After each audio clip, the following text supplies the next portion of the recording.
Hey everybody, welcome to the adventures of the Oklahoma Gruntman. I apologize I didn't get a video out yesterday on Sunday. I started to do one and I went to church, and then I went over to visit with Tristan and Chris and Dawn and spent a little time with them on Father's Day. And I want to wish all the fathers out there a happy Father's Day, a day late, but I got home from there and I just didn't feel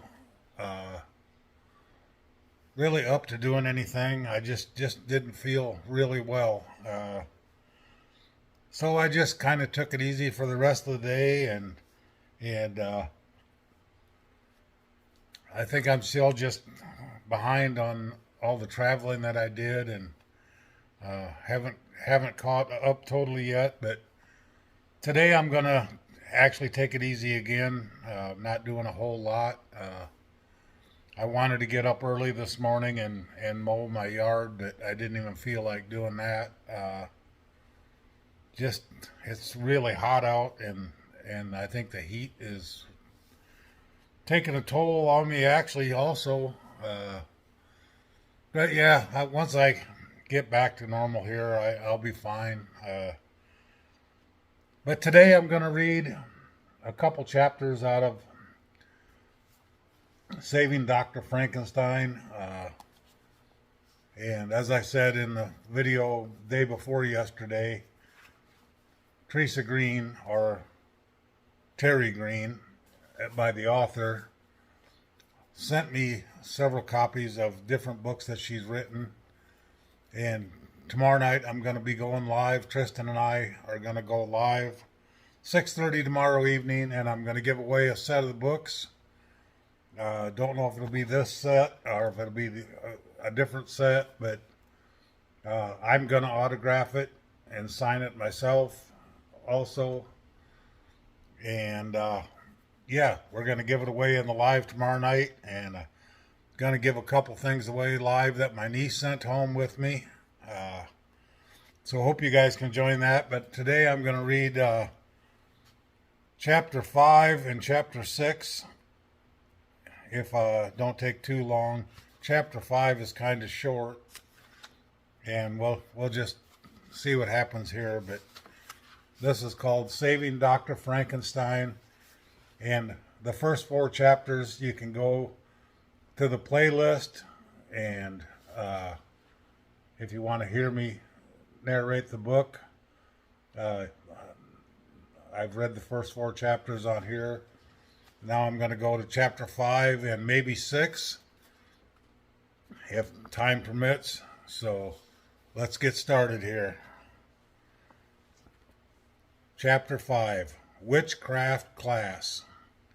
Witch Hazel has arranged some tables under a big oak tree in her backyard. She has the children sit at each table according to their abilities with witchcraft. The younger children, she starts off with some basic spells and incantations. The middle grades get some more difficult spells, and so on. About halfway through the class, Witch Hazel gives all of the students a break. She serves pumpkin juice and cookies, and if someone is having trouble, she helps them or has another more experienced student help. Each class is more fascinating than the next. The week seems to fly by. Warren and Ernie both said that they wish the class was longer. Excuse me. Warren learns more from Witch Hazel than he has ever learned from anyone else. On the last day, when the class is over, Ernie and Warren stay to help Witch Hazel clean up and put things away. Ernie and Warren carry the extra chairs and tables down into Witch Hazel's basement. When the boys are about to finish, Warren turns around and quickly, with a chair in his hands, and knocks over a shelf. Ernie hurries over to help him pick up the shelf, and put the things back on it. As they are placing the items back on the shelf, Ernie finds a small book. Look at this book. It's really old. It has neat design. Oh, excuse me. On the cover. I wonder why Witch Hazel has it down here, Ernie says.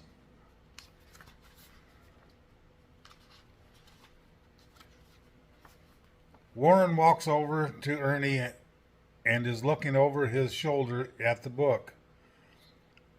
Can I see it? Warren asked with his hands out. You know, I think I've heard about this book. It only holds 3 spells. One for time travel, one for space travel, and one for lengthening your life. Oh, wow, excuse me. What do you mean space travel? Ernie asked.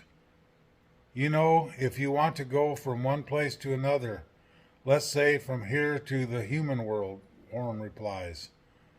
But those are considered to be against the laws of nature. That no one should ever use them, Ernie says. Yeah, but I bet space travel is one. Space travel one is the one that Witch Hazel used for going into the outside world, Warren said. What was all of the noise I heard? Witch Hazel asked as she guessed to the bottom of the basement stairs. Sorry, Witch Hazel, but we knocked over this shelf. We about have everything picked up, though. We'll put it all back, Ernie says. Oh, that shelf falls more than anything I've ever seen. I must replace it one of these days, says Witch Hazel. We found this book, Witch Hazel. Sorry, but we didn't mean to snoop. Isn't this the book of unnatural? Warren asked. Witch Hazel walks over to Warren and takes the book out of his hands and says, Oh my, yes. How did this book ever get down here? I was sure I had put it in a better place. Is it true that they say about the book that these spells should never be used or something bad will happen to the person that uses them? Warren asked. Yes, never read or use these spells, only if it is a dire emergency. The only reason for ever using them is to help someone else, Witch Hazel replies. Is the space travel spell the one you used to get Mr. Gator? Warren asked. Yes, it is. The only reason I'm able to stand here and tell you about this is because I used it to save someone's life. What happened to me afterwards was horrible. Each time I was punished more and more severely, so I can never use it again, or I may perish, Witch Hazel says. How many times did you use it? Asked Warren. 3 times, replied Witch Hazel. Why don't you use the time travel spell to save your broom? Ernie asked. I wanted to use the time travel spell to save my broom, but it would have been for a selfish reason, so I was afraid to use it for that.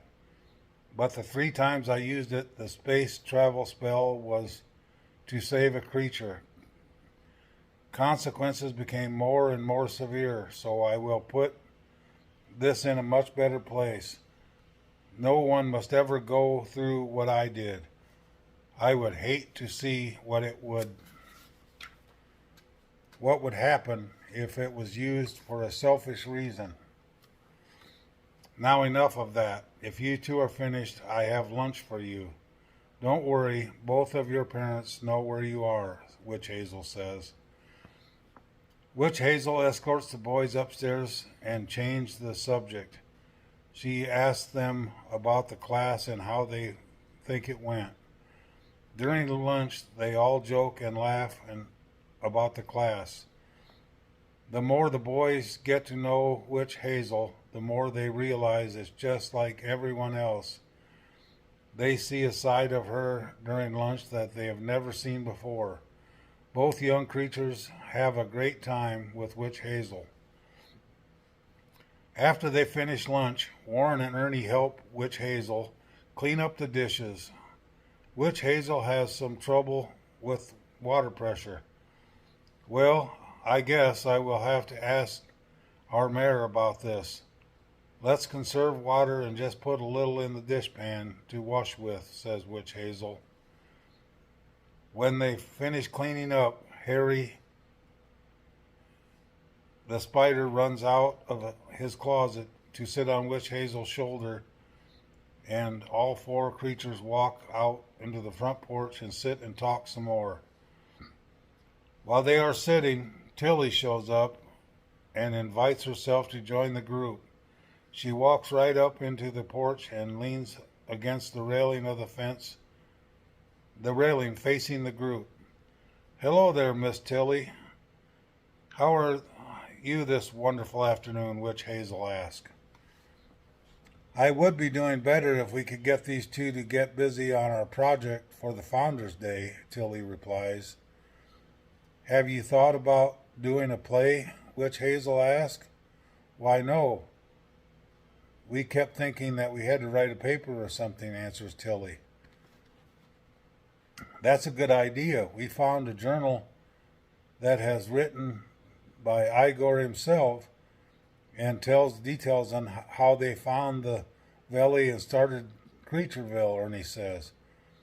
Ernie, I thought we were going to keep this to ourselves until we figured out what to do with it, Warren scolds.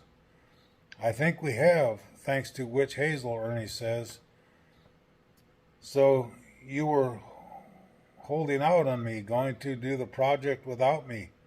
I'm glad I have been keeping an eye on you two, Tilly says. We weren't going to do it without you. We were just not sure what to do about the journal. If anyone finds out about it, they may take it away from us. We didn't know if we could trust you, Warren says. Well, now that all of us know about it, are you going to let me read it? Asked Tilly. They look over at Witch Hazel. She puts her hands up in the air. You don't need to worry about me, little creatures.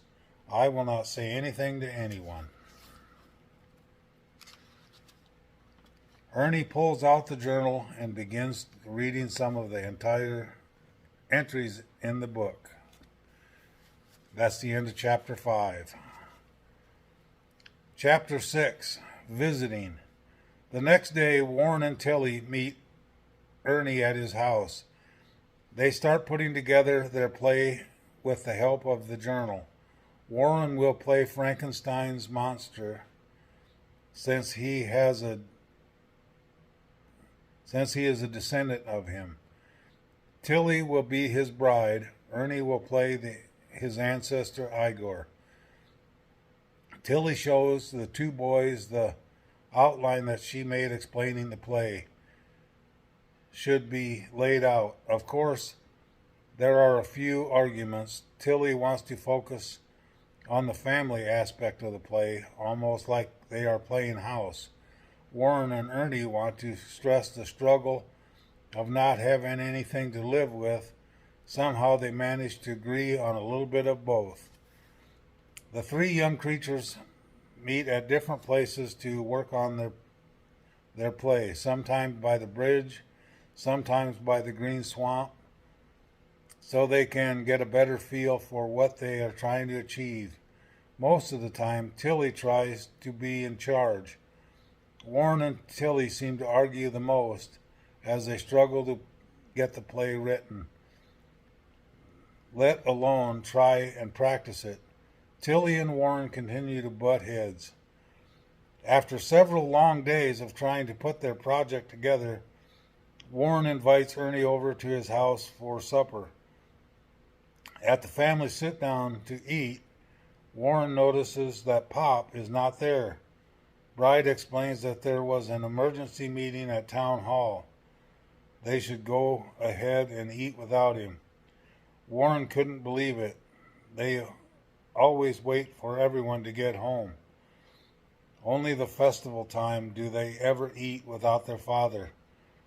Just as dessert is served up, Pop walks in the door.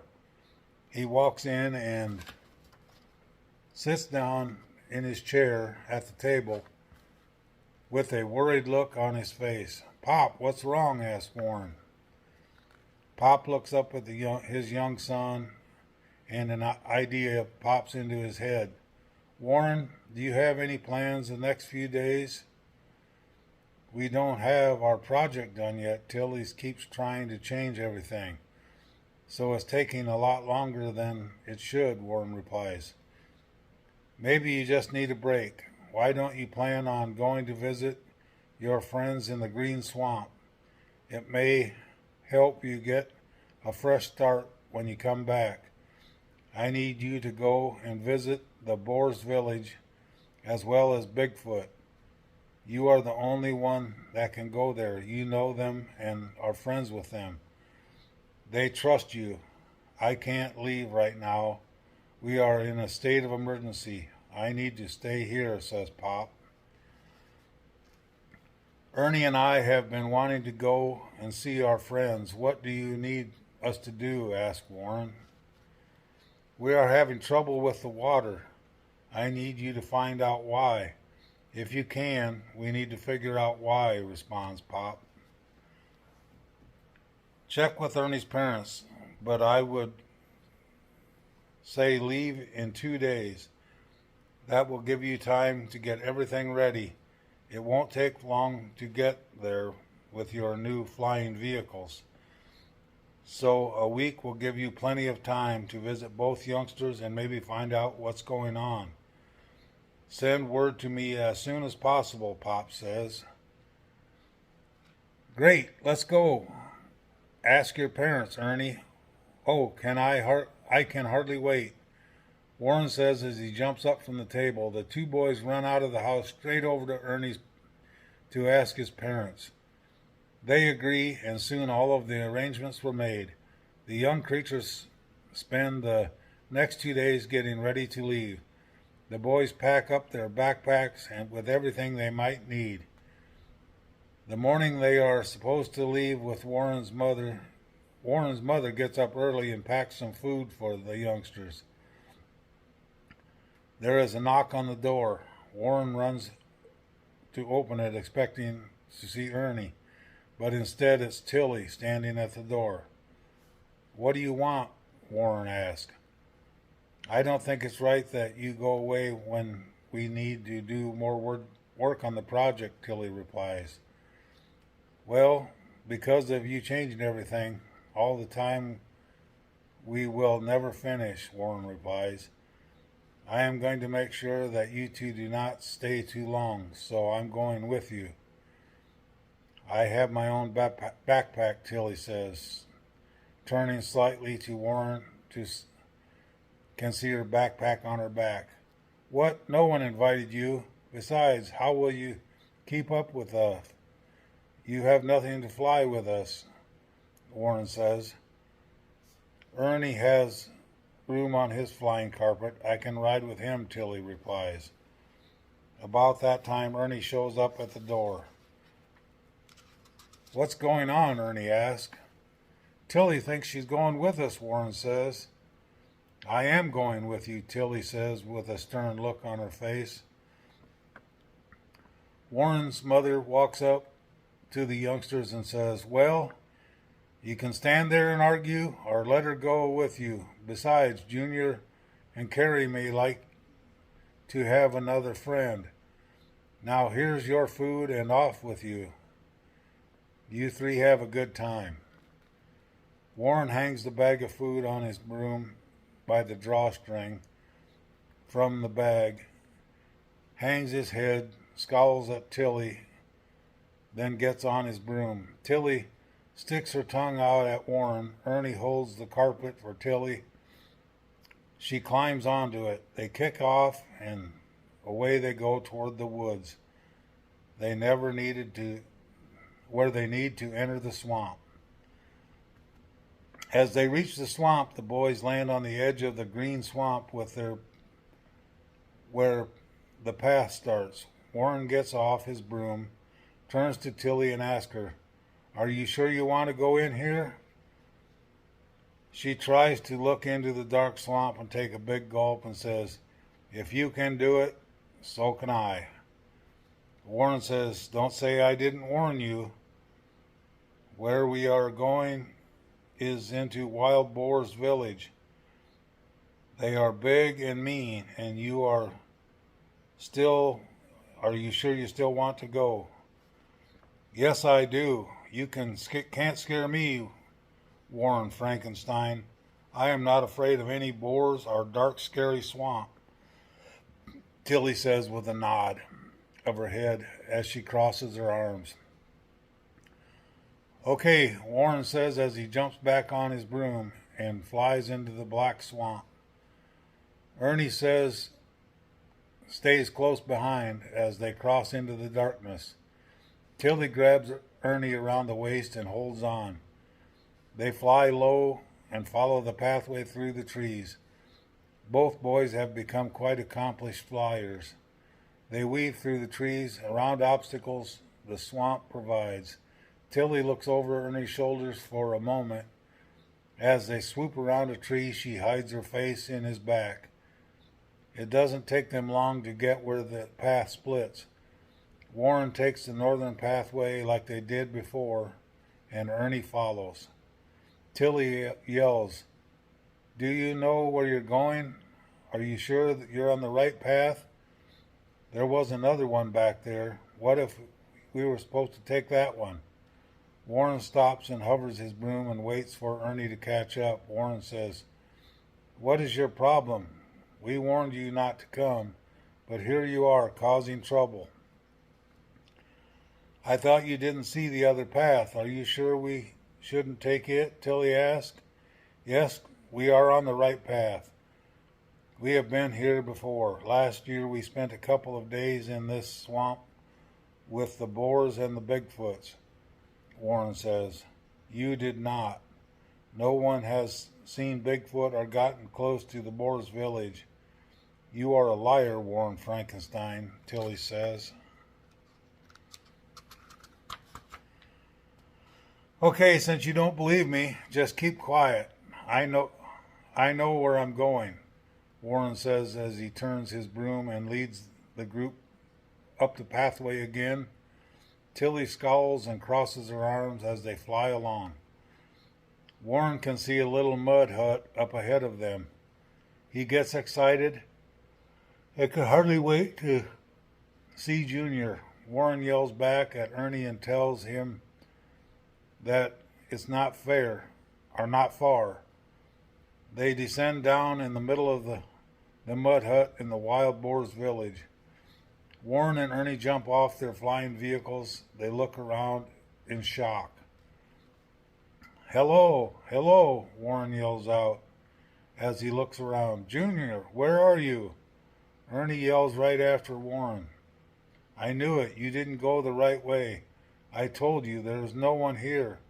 It looks like there hasn't been for a long time, Tilly says in her usual I told you so tone. I don't understand. Why aren't they here? Ernie says. I don't know. Something must have happened. What could have happened? The boars are pretty big and too mean to mess with. What will drive them away from their village? Warren says. Isn't that Junior's hut? Ernie asks as he walks over to it and gets on his hands and knees to crawl inside. Soon he comes back out with Junior's metal piece that he used to dig with. I can't believe Junior would leave without this. He needs it to dig for food, Ernie says. Yeah, you're right, Warren says as he walks up to Ernie and takes the metal piece from Ernie. He carefully places it in his backpack. Warren's stomach grumbles as he closes the pack. You know, it is well past lunchtime. Let's eat, and maybe someone will come back while we're here, Ernie says. I thought you two would never stop for food, Tilly says. Warren walks over to the table, turned over. He sets it upright, pulls up a stump to sit on. Ernie drags another stump over to the table to sit on. They each pull out a sandwich that their mothers made for them and start to eat. Aren't you going to offer me some? After all, I'm a guest, Tilly says and stomps her foot. You mean you didn't bring any food? Warren asked. No, I didn't. How was I supposed to know that we're going to be gone all day, Tilly says. All day? We plan on being gone for a week. If you haven't invited yourself, you wouldn't be hungry now, would you? Warren says. I'm here, so are you going to let me starve or what? Tilly asks. Grab a stump and sit down. We'll share with you, Ernie says.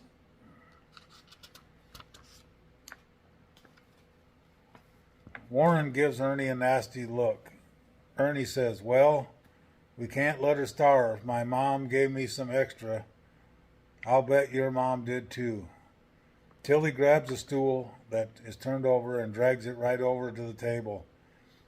She turns it upright and sits down. Warren and Ernie each give her something from their food bag.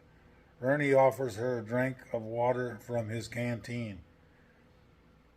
It is very quiet as they eat. Warren and Ernie are worried about their friends and his family. What could have possibly chased them off all the boars? What about Carrie and his dad?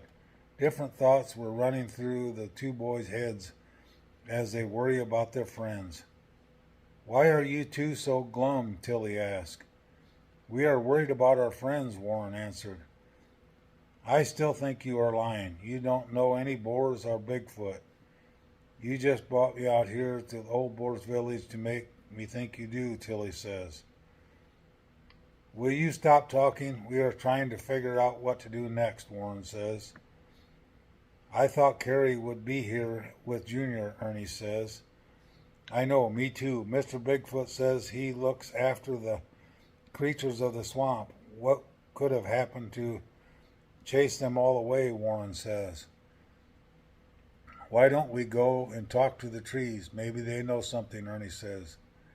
Good idea, Warren responds. Now you two talk to trees? You can't stop with the joke? I'm not believing either of you, Tilly says. Tilly, this is not a joke. We have friends that live here. There are things about the swamp that no one knows about. We could not tell anyone for several reasons, but mostly because we know no one would believe us. Since you had to come along, just keep quiet and stop calling us liars. You will see in time, Ernie says. Tilly's eyes got as big as saucers. She could not believe that Ernie spoke up to her that way. He never speaks like that. Only Warren does. She nodded her head and decided to keep quiet. All three children cleaned up any mess that they made. Ernie jumps up on his carpet and Tilly climbs behind him. Warren calls his broom, swings one leg over, and they fly down the path to the talking trees. As they reach the talking trees, something seems different to them. It's somehow darker and even drearier than the little stream has dried up. The mud is all cracked and dry. What is going on? Warren flies across the dried up creek to the tree whose limb created his broom. Warren looks over at the tree carefully. Hello, hello, Mr. Tree, Warren says. But his eyes stay closed. Only a breeze seems to move his branches. Ernie flies up next to Warren and says, they look like they're dead. None of them are moving. All of their eyes are closed. Maybe they're just sleeping, Warren says. Hello, Mr. Tree, Warren says a little louder. Hello, anyone here? Tilly yells. Warren and Ernie look at her and give her a dirty look. See, I knew it. These trees don't talk. There is no such things as a talking tree, Tilly says. The two boys just stare at her and shake their heads. She looks at them and sticks her tongue out at them and crosses her arms. Hump, Tilly puffs. Let's go, see if we can find the saplings. Hopefully he's all right, Warren says. They fly up to the hill with the cave that the boars built to go to the other side of the swamp. Ernie and Warren could fly over it now. They look at each other as if to read one another's mind. Warren jumps off his broom. Ernie gets down off his flying carpet. Tilly just sits on the carpet and says, "What are you doing?" "We have to walk through this tunnel to get to the other side," Warren says.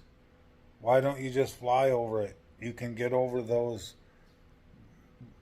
bushes up there," Tilly says. "Don't forget, this is a magical swamp. They don't let us just fly over. That's why the boars made this tunnel, so they can get to the other side," Warren replies. Tilly reluctantly gets off the magic carpet. Warren leads the way into the tunnel with Tilly right behind him, with Ernie.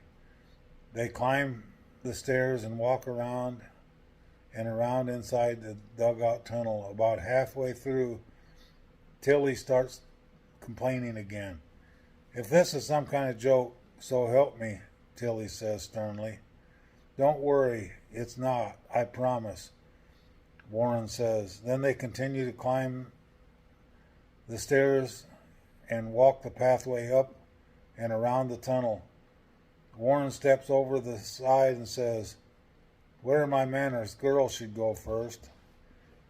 Tilly sticks her nose up in the air and says, "Huh." As they walk past Warren, she takes a couple more steps, then screams all the way down the slide. Ernie and Warren put their backpacks onto the magic carpet. Warren's broom and carpet get behind them and all follow Tilly down the slide. The boys yell and scream with excitement. Splat! Gasp! Ow! They all yell as they land on hard ground. "You said it wasn't a trick. Oh, my backside really hurts. Thank you, Warren Frankenstein," Tilly yells as she rubs her bottom. Ernie stands up, rubbing his too. Warren lays on his back for a minute before he tries to move. "What happened? Where's the water?" Ernie asks. "I don't know, but something serious is going on. If the water is drying up here, I wonder if it is back at home," Warren says. "What are you two talking about? If I knew we were going to land on hard ground, why didn't you say your broom and magic carpet?" Tilly asked. "We are supposed to land in water. It's normally a lot of fun," Ernie says. "You really weren't trying to hurt me?" Tilly asked. "No, as you can see, we also got hurt," Ernie says. "Let's check up on the sapling. I hope he's all right and can tell us what's going on," Warren says. They walk over to the little sapling to find his stream has dried up too. All the wildflowers are wilted and dried up. The sapling is bent over and all of his limbs are touching the ground. "Quick, pour some water on him," Warren says as he grabs his canteen and pours what's left in the ground of the small tree. The little tree perks up a little bit. He looks up at Warren and Ernie says, "Oh, my good friend, how nice of you to give me some of your water. The water is almost gone in the swamp." "What happened?" Warren asked. "The water is for this valley starts from a stream in the cave of the darkness. Somehow or someone has dammed it all up. All of the water has dried up in the swamp, and it is working its way down to the middle of the valley. Soon your own village will be out of water," the little sapling says. "What can we do to help?" Warren asked. "Go to the cave and remove the dam, but do it quickly. Many of us will perish soon. Please hurry," the sapling says with his eyes and bends back, closes his eyes and bends back over. We have to hurry, find the cave. Remember, in the book, it talks about running water in the cave and how they drank from it, Warren says. Yeah, but where's the cave? It doesn't say where it is. Only that they were by the pumpkins when they came into the valley, Ernie says. Then we need to go down by the wild pumpkins and see if we can find the cave, Warren says. The two boys look over at Tilly and see her standing, staring at a small tree. Tilly, what are you doing? We have to go, Warren says. The tree, it talked, Tilly says. We tried to tell you, but you wouldn't listen. We're not lying about the boars or Bigfoot either, Warren says. Look over here. It looks like the boars were here and were digging in the stream bed, Ernie says. Warren runs over to his side and looks down. They can see the boar tracks and decided to follow them. They jump on their flying vehicles. Ernie has to fly over to Tilly, who is staring at the sapling. He grabs her arm and pulls her onto the carpet. Okay, that's the end of chapter 6. I read chapter 5 and 6. That's really a good book. Yeah, hope you guys are enjoying this. Again, if you want to support Teresa Green, Terry Green, she sells these books on Amazon. Go check it out. This is book number 2 in the series. I started out with book 2. But like I said, I will be giving away a couple of her books tomorrow night in the live, so check that out. But I hope you guys enjoy me reading this. I enjoy reading it. So God bless you guys, and we'll talk to you later. Hey everybody, hope you had a wonderful Monday. Again, I apologize for my video. I didn't get one yesterday. I sincerely apologize for that. But today I just read the book. Hope you guys enjoyed that. And tomorrow is the live, so I hope you guys can join me in the live tomorrow night, 6:30 Central Time. We'll hopefully get back into the swing of things here. I wish the weather would not have gotten so hot so fast, and it's just terribly windy and hot out today. It's like a blowtorch outside. So, but once I get used to it, I guess we'll be all right. But it's just hard to get used to that 100-degree stuff. So, but anyway, I'm gonna get my video uploaded. Like I always say, treat everybody the way you want to be treated, and make this world a better place. Keep moving toward them goals, one step at a time. Be nice, be kind, just be the best person you can be. God bless each and every one of you, and we'll talk to you later.